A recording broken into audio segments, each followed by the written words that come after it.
travail en cuisine, c'est avant tout le respect du produit.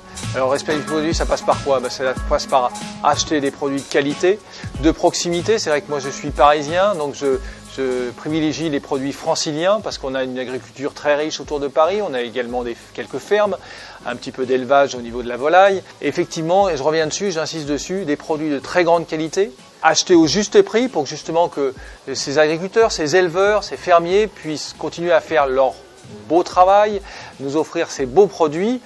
Et puis vous savez, quand on achète des produits de qualité, ça nous permet de les optimiser jusqu'au bout, de ne pas les gaspiller, de respecter l'humain qu'il y a derrière, toutes ces femmes et ces hommes qui travaillent durement pour nous donner au quotidien de beaux produits que l'on va sublimer dans nos assiettes. J'ai toujours été très impliqué au niveau de l'environnement. Ça commence par des achats intelligents.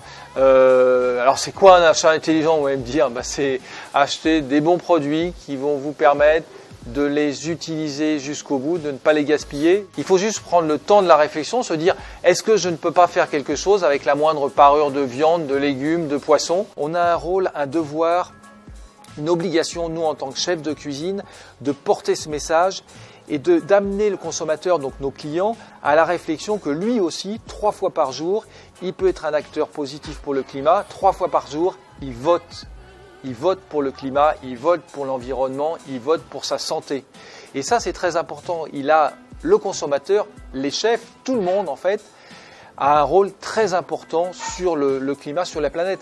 Et ce qui est important de dire aussi, c'est que si tout le monde se met à avoir un petit geste positif pour le climat au quotidien, ce n'est pas punitif, en se faisant plaisir, ça peut avoir un impact énorme sur la planète et sur notre avenir humanitaire, si je peux dire. Les chefs ont une influence énorme sur le consommateur. On arrive à passer des messages et d'une façon très ludique, puisqu'on leur donne une assiette, ils vont se régaler avec, ils vont se faire plaisir. Au jour d'aujourd'hui, nous sommes 7 milliards. En 2050, nous allons passer à 9 milliards d'êtres humains sur Terre.